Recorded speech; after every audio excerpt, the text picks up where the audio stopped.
नमस्कार मित्रों, सत्य की विजय में आपका स्वागत है। मैं हूं विजय त्रिवेदी। सुना एक बड़ी तेज खबर चल रही है, उसको रूमर भी कुछ लोग कह सकते हैं, अफवाह भी कह सकते हैं, लेकिन सूत्रों की खबर है। बहुत सारे लोग कह रहे हैं सूत्र से ही खबर मिलती है। तो खबर ये चल रही है कि भारतीय जनता पार्टी में राष्ट्रीय अध्यक्ष तो बनने ही वाले हैं, लेकिन पूरे घर के बदलने की तैयारी चल रही है। यानी एक बड़ा बदलाव होने की तैयारी हो रही है। वो संगठन में भी बदलाव होगा, वो मुख्यमंत्री भी बदल सकते हैं, और वो मंत्रिमंडल यानी प्रधानमंत्री जी जिस सरकार का नेतृत्व कर रहे हैं, मोदी सरकार के कुछ कैबिनेट के या मंत्रिपरिषद के चेहरे भी बदले जा सकते हैं। ये बड़ी खबर चल रही है। वो मुख्यमंत्री कहाँ बदले जाएंगे? उत्तराखंड का बदले जाएंगे, गोवा के बदले जाएंगे, गुजरात के बदले जाएंगे, राजस्थान के बदले जाएंगे, या फिर मंत्रियों में किन का बदलाव होने वाला है, किस वजह से बदलाव होने वाला है? क्या ये बदलाव उन चुनावों की वजह से होने वाला है, उन राज्यों के चुनाव की वजह से होने वाला है जहां जल्दी चुनाव होने वाले हैं अगले साल तक? वो बिहार में होगा, वो पश्चिम बंगाल में होगा, वो केरल में होगा, वो असम में होगा।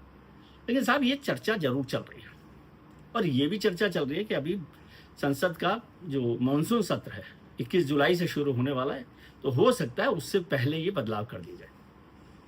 क्योंकि गृह मंत्री जी जो हैं, हमारे होम मिनिस्टर साहब हैं अमित शाह, उन्होंने एक मैसेज, एक सूत्र तो ये बता दिया कि अध्यक्ष का जो चुनाव है, भारतीय जनता पार्टी को नया राष्ट्रीय अध्यक्ष मानसून सत्र से पहले मिल जाएगा। अब इसका मतलब क्या है? संगठन के लेवल पर देखें तो बहुत सारे राज्य हैं जहां पर अभी अध्यक्ष नहीं बने हैं, तो वो अध्यक्ष बन सकते हैं, वहां पर नए चेहरे मिल सकते हैं। अब उसमें से कुछ चेहरे पुराने रह सकते हैं कि नहीं रह सकते। उत्तर प्रदेश भी हो सकता है, वो महाराष्ट्र भी हो सकता है, वो गुजरात भी हो सकता है। क्या वहां पर संगठन के प्रदेश अध्यक्ष बदले जा रहे हैं? क्या एक बड़ा बदलाव होने वाला है? क्या मुख्यमंत्री बदले जाने वाले हैं? 4 मुख्यमंत्रियों पर गाज गिरने की संभावना चल रही है। अब एक साथ बदले जाएंगे कि नहीं बदले जाएंगे? आज बदले जाएंगे कि कल बदले जाएंगे? क्या क्या कारण है?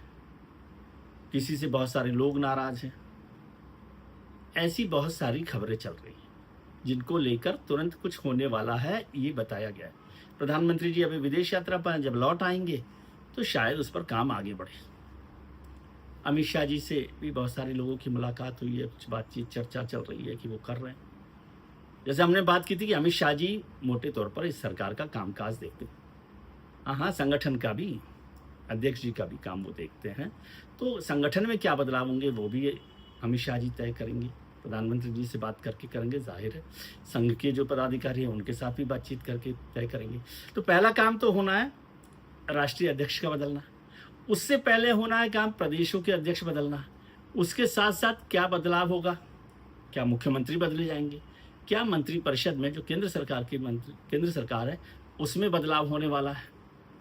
ये सारी चर्चाएं बहुत तेजी से चल रही हैं, और बहुत इसमें हाँ एक बड़ी बात कही गई, ये सबसे बड़ा कारण होगा परफॉर्मेंस। अब ये तो खुद को भी पता होगा कि आपकी परफॉर्मेंस कैसी रही है, या आपके लोग आपको बताते होंगे कि आपकी परफॉर्मेंस कैसी रही है। लेकिन परफॉर्मेंस एक बड़ा कारण हो सकता है, और दूसरा बड़ा कारण है परफॉर्मेंस से जुड़ा हुआ विधानसभा के चुनाव। उनकी वजह से भी हो सकता है कि उनमें बड़ा बदलाव वहां पर किया जाए। इस सरकार में अब तक 2014 से 2025 तक केंद्र सरकार में करीब करीब 100 चेहरे रहे हैं, बदलते हुए। कभी बदले हैं, कभी नहीं बदले हैं। यदि मैं देखूं तो लगातार कुछ कुछ बदले गए। 2014 में 12 चेहरे बदले, 2016 में 12 चेहरे बदले, 2021 में फिर 12 चेहरे बदले, और 2024 से पहले 7 चेहरे बदले गए। कुल मिलाकर ये 43 चेहरों का बदलाव हुआ। बहुत सारे लोगों को हटा दिया गया, बहुत सारे लोगों की परफॉर्मेंस का कारण दिया गया। हाँ, उस वक्त एज का भी कुछ कारण था। जैसे नजमा हेपतुल्ला साहब थी, नजमा हेपतुल्ला जी को हटाया गया क्योंकि वो 75 साल हो गए थे, 76 साल के। कलराज मिश्रा जी का भी जिक्र हुआ। संतोष गंगवार जी को क्यों हटाया मुझे नहीं पता, लेकिन उनको भी हटाया गया था। और वो 6 मंत्री जो 2021 में जुलाई में हटाए गए थे, वो थे पावरफुल मिनिस्टर। उस समय 12 मंत्रियों को या तो रिजाइन करवाया गया या ड्रॉप किया गया। उसमें से 6 कैबिनेट मंत्री थे। वो 6 कैबिनेट मंत्री कौन थे? स्वास्थ्य मंत्री थे हमारे हर्षवर्धन जी दिल्ली के। दूसरे मिनिस्टर थे एनवायरमेंट में प्रकाश जावड़ेकर जी। तीसरे मिनिस्टर थे आईटी में रविशंकर प्रसाद जी। चौथे मिनिस्टर थे एजुकेशन में रमेश पोखरियाल साहब। 5वें मिनिस्टर थे सोशल इंडस्ट्री में थावरचंद गहलोत साहब। और 6ठे मिनिस्टर थे केमिकल फर्टिलाइजर डीवीएस गौड़ा साहब। इसके अलावा बहुत सारे लोगों को हटाया गया। हाँ, 2 नए लोगों को उस वक्त लाया गया था जो पार्टी में नए नए आए थे, ज्योतिरादित्य सिंधिया साहब और नारायण राणे साहब। तो उस समय ये बड़े बदलाव वहां पर किए गए थे। इसको लेकर चर्चा हो रही है। किसी ने कहा कि मोदी साहब को काम पर सबसे ज्यादा ध्यान देना होता है और वो उसमें किसी चीज को बर्दाश्त नहीं करते। लेकिन पार्टी में किसी ने कहा कि ये है तरीका सेंट्रलाइजेशन का, जनरेशनल शिफ्ट का और का परफॉर्मेंस का। उसमें 2 चीजें और उन्होंने कहा, एक मार्गदर्शक मंडल को याद कीजिए और दूसरा लॉयल्टी फैक्टर को याद कीजिए। ये सब चीजें मिलकर ये बदलाव किए जाते हैं। लेकिन घर में बदलने का काम तैयारी हो गई है, मानस बन गया है, बदलाव होने वाला है। अब आपका नंबर आता है कि नहीं आता है ये मुझे नहीं पता, मुझे तो कुछ भी नहीं पता है। मुझे लोगों ने बताया कि भाई ऐसा ऐसा होने वाला है। अब क्या अध्यक्ष बदलेंगे, कुछ लोग संगठन से मंत्रिमंडल में जाएंगे, कुछ लोग मंत्रिमंडल से संगठन में जाएंगे। एक और बात हुई, एक ने कहा मुझे कि क्या आपको पता है कि भारतीय जनता पार्टी में राष्ट्रीय अध्यक्ष से ज्यादा ताकतवर जनरल सेक्रेटरी ऑर्गेनाइजेशन होते हैं।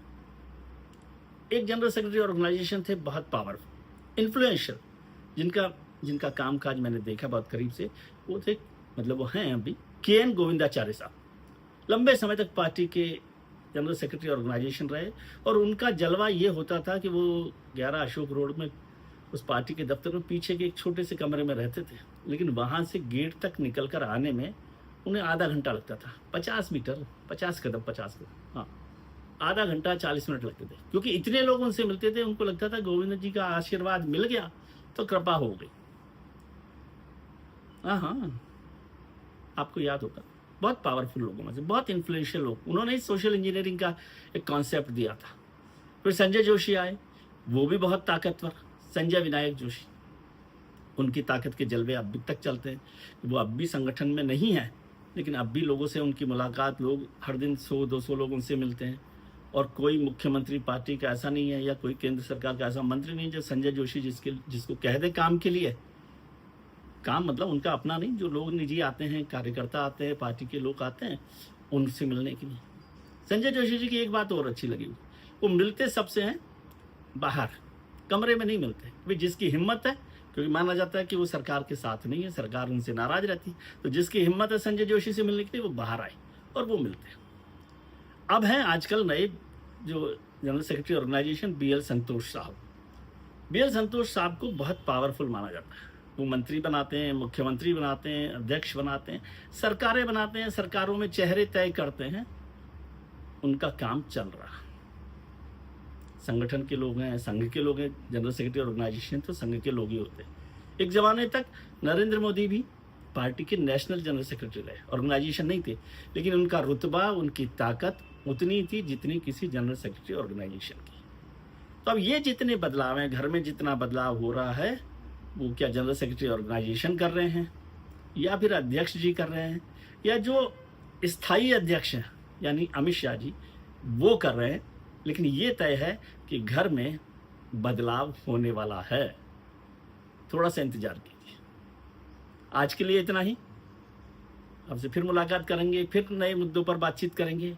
आप अपना ख्याल रखिए और उनका ख्याल रखिए जो आपका ख्याल रखते हैं। नमस्कार, शुक्रिया, आभार।